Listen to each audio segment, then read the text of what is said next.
Hey everybody, it's Lon Seidman, and today we're going to be unboxing and setting up the new Apple Watch Series 6 that is in this box. And I'm going to be upgrading from my Series 4 watch, and in the process we're going to decouple this watch from my current account and set up this one so you can see the whole setup process from start to finish.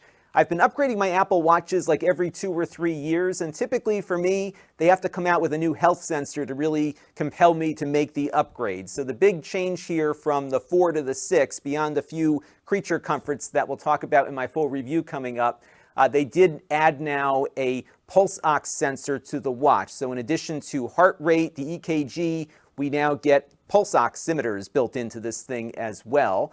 And that is something I was looking forward to. And we're going to compare it when we get it set up to this low-cost one I bought on Amazon recently to see how it stacks up with that. Now, I do want to let you know, in the interest of full disclosure, that I paid for the Apple Watch here with my own funds. All of the opinions you're about to hear are my own. Nobody is paying for this unboxing and setup, and no one has reviewed or approved what you're about to see before it was uploaded. So let's get into this box now and see what we got.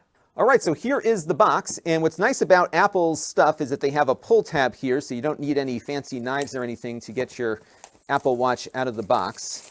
And it's always painful sometimes to break apart these beautiful boxes.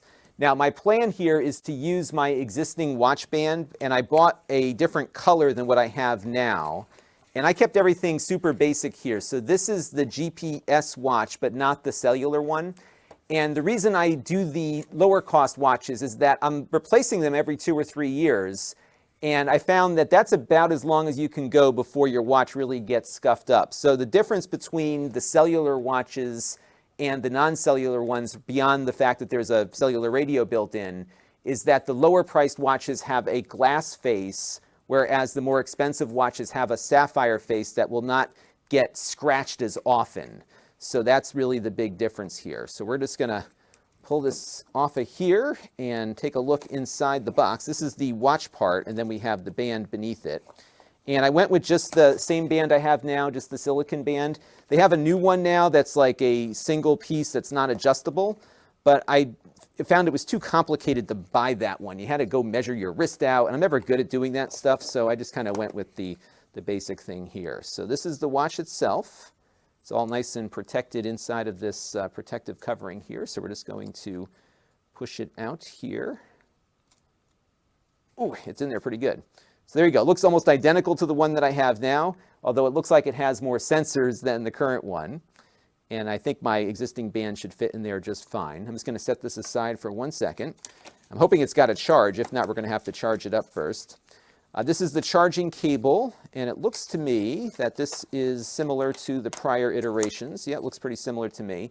My understanding is this new one charges faster, although on my desk I have a third-party charger from Belkin, which I'll make sure that this still works with later tonight. I should say on my nightstand. So at night I just take the watch off and put it on that stand. But this should, I think, work with that, so we'll see. And then we have here the band, and I got the white sport band just to have something different from a color standpoint. And my old watch, I think I'm going to give to a friend of mine, so he'll just have to buy a new band and kind of go from there. And this was the one box that they did not make as easy to open. So let's get this out here and see what the band looks like. And typically with these you have 2 different bands here. So I have a smaller wrist, so I usually go with the smaller one here, but if you have a larger wrist, they give you 2 different lower portions in the box so you can figure out which one fits best for you. And there you go. I should mention too that this is the larger of the 2 watches. This is the 44 millimeter one. My wife has the 40 millimeter, which is the smaller one. But you can see here, it's obviously the same size as the last iteration. And I found this works pretty well. Even though I don't have large wrists, I found that this size works pretty good for me. So there you go. All right, so I'm going to get my band attached now. So I'm just going to, take the old band off. Let's see if it fits. And this watch has certainly seen better days. The band is kind of beat up also.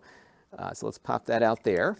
And I'm just going to pop it in here. And it's kind of crazy putting an old band on a new watch, but I like this band. It fits. I like the color. And if I want to change it up, then I'll just put the white one on later, I guess. And we'll put this on the top here. And it works perfectly. So if you have an older band, no problem. They seem to work just fine.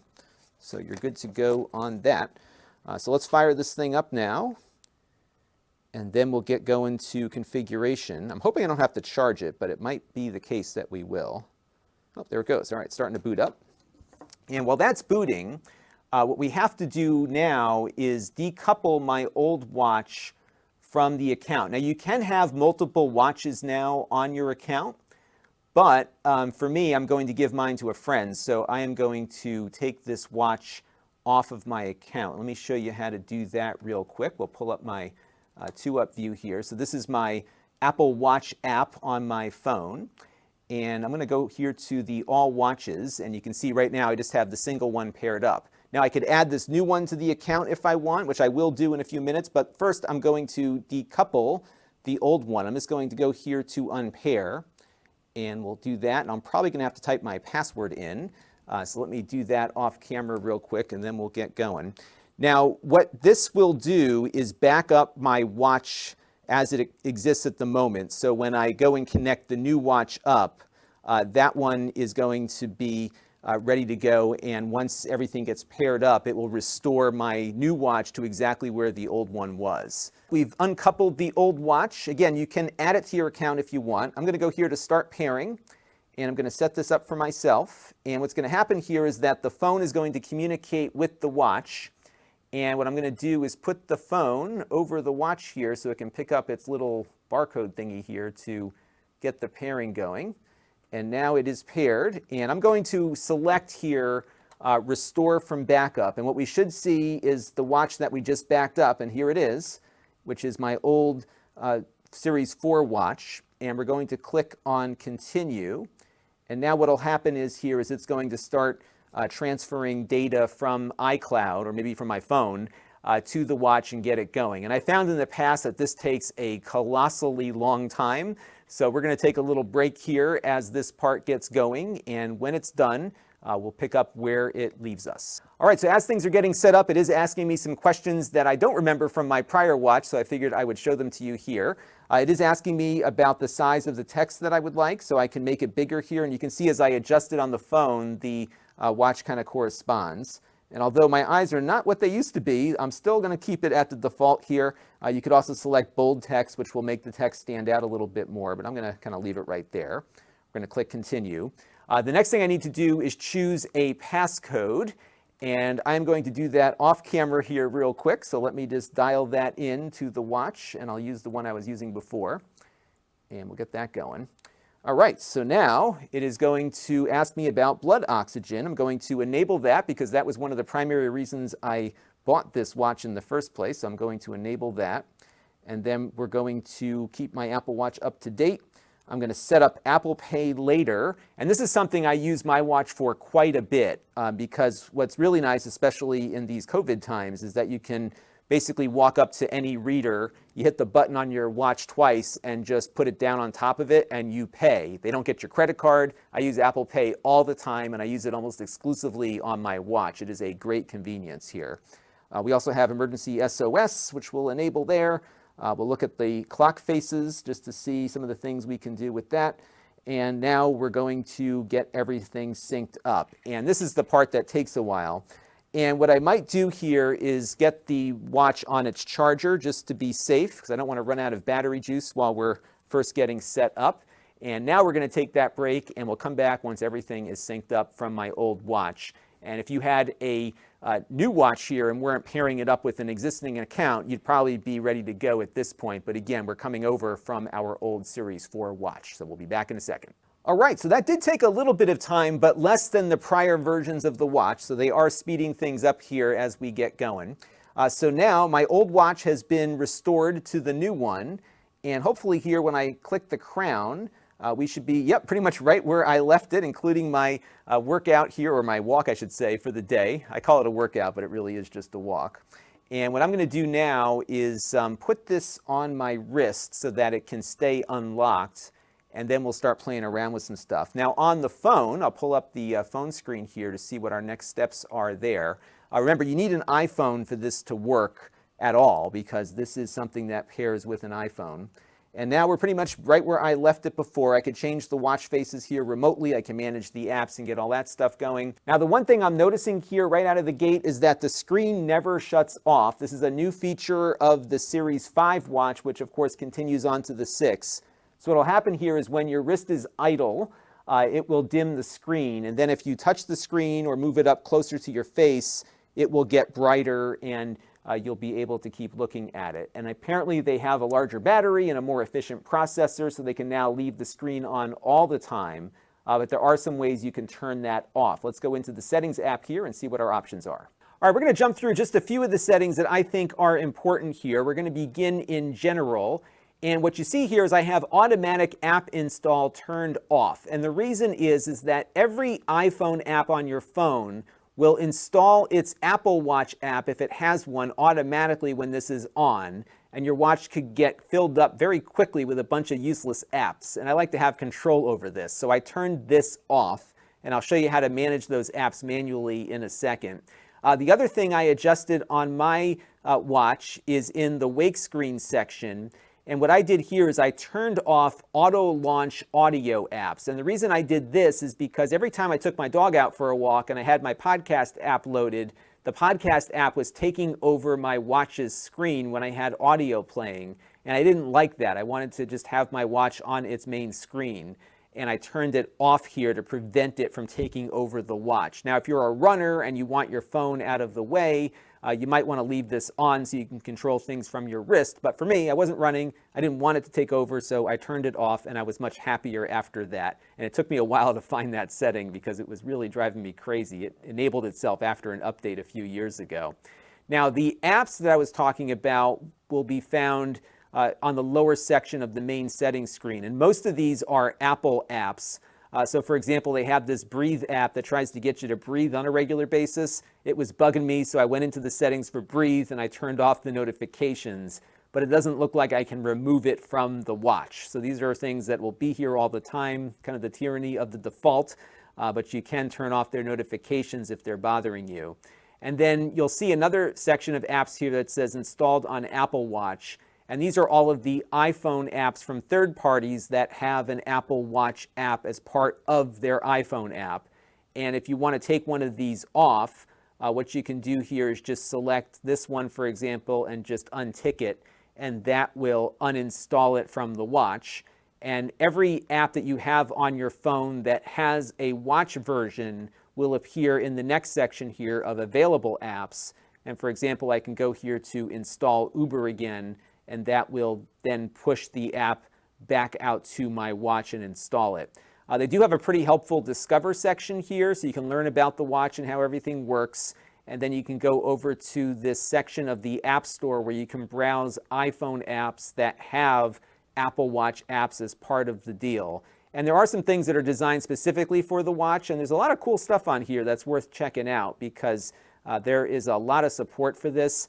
Just Press Record is one that I haven't bought yet, but I'm considering buying because if you want to take audio notes, you can just hit a button on your watch and just start recording. It'll pass everything back to your phone. Again, there's a lot of neat little utilities here that make a lot of sense and are worth taking a look at. One thing that some folks mentioned in the chat room is that the ECG app may not be accessible to you right away. It was on my watch because I restored it from before. If you don't see it, go into the heart settings here, and this will give you the options for enabling that. The FDA here in the US requires a bunch of things that you have to agree to before you can start using the app. They don't want you thinking that this is going to solve your heart attack problems and other more serious heart conditions. So you have to kind of agree to that stuff initially.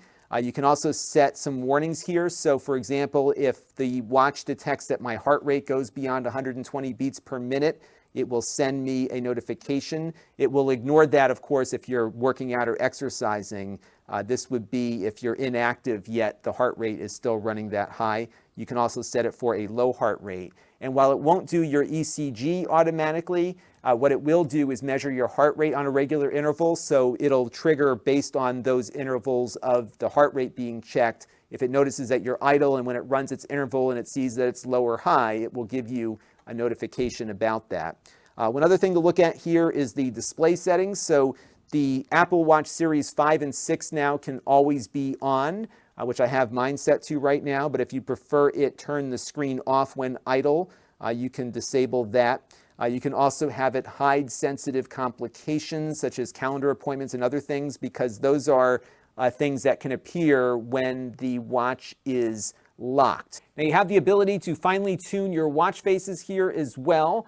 So for example, if I select the info graph, which is already set up on my watch, I can fine tune it here. It's probably more efficient to do that on the phone versus the watch, but you can do it on the watch. You can go over here to the face gallery and look at what other options are available. They've been making this more and more plentiful over the years, so there's a lot of different watch faces to choose from, and you can also make your own with pictures from your photo gallery if you wish. I like the Siri one. I've been using this one for many years now, and I'm pretty happy with it, and I haven't really changed it up all that much. If you don't like the way your apps are laid out, you can switch to a list view, but I like the grid view because I can put the apps that I'm using most frequently closest to the clock in the center here. You can't move the clock, but you can move everything else around it. And for example, I'm always going for my OmniFocus app and my Deliveries app, so I can load those up pretty quickly because they're very close to where the clock is located. And then if I want to take an ECG, I just go over to the ECG icon here on the side, just because I don't use it all that frequently. So you can kind of pick and choose where you want stuff to go based on your own preferences. But if you want, you can put stuff in a list view as well. But if you've got a lot of apps, it's probably easier to arrange them in the order in which you might be operating them on a matter of frequency. So that's what I ended up doing on that. Now, the reason why I upgraded to the Apple Watch 6 from the Series 4 that I had earlier is that it now has a PulseOx sensor built in, so I may not have to use this thing anymore to check my oxygen levels. Let's take a look and see how it works. All right, let's take a look at the PulseOx sensor now. We're going to load up the app here, and it's going to give us some tips for a good measurement. So we'll hit next here. Make sure your watch is not too low on your wrist. I think I'm okay. Your watch band should be snug but comfortable, okay? And then it says keep your watch facing up and try not to move. Resting your wrist on a table can help, which I'm doing, so that should help. And we're going to click on start. And it said unsuccessful measurement. All right, this could be caused by your band being too loose or too tight, or your watch being low in your wrist, or other factors. All right, so should I move it further up on my wrist? Let's try. Apparently this has not been working well, and it sounds like I'm going to have the same problem. So I'm going to move it up a little bit higher on my wrist here, and let's try it again. Okay, that one worked. So I'm going to have to keep playing with this. It looks like I'm having some of the same trouble that other people are having with their watch making a successful reading here. And it's funny that Apple would release this without it being perfect. Now, by comparison, I've got this very low-cost finger reader here that you can get on Amazon, and this one gives me a reading every time I pop it in there. It's a little different than what we just saw. It just could be the circulation going through my fingers, but this is typically what I get, around 97 to 100 on this one. So far it looks like I'm breathing okay, and we'll have to keep playing with that feature as they do new software updates. All right, next up we're going to do a full review of this on the main channel, and I would love to hear from all of you as to some of the things you'd like to see in that review. At the time I'm shooting this unboxing and setup video, I was doing a live stream. I got a lot of great comments there. We're going to definitely spend some time on the sleep tracking because I know that was something of interest to a lot of you. But I'd love to hear more ideas for what you would like to see in the full review, because mine is coming out a lot later than some of the other outlets that had early access to the device. So leave those comments down below. We'll try to incorporate that into the full video that will be up very soon on my main channel at lon.tv, so stay tuned. This channel is brought to you by the lon.tv supporters, including gold level supporters Tom Albrecht, Chris Allegretta, Mike Patterson, and Bill Pomerantz. If you want to help the channel, you can by contributing as little as $1 a month.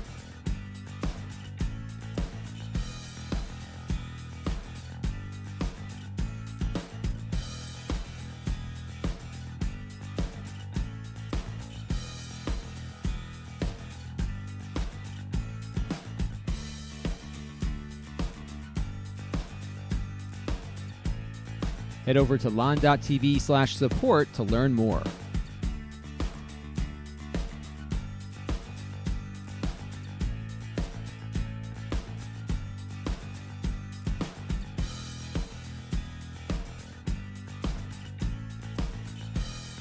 And don't forget to subscribe. Visit lon.tv/s.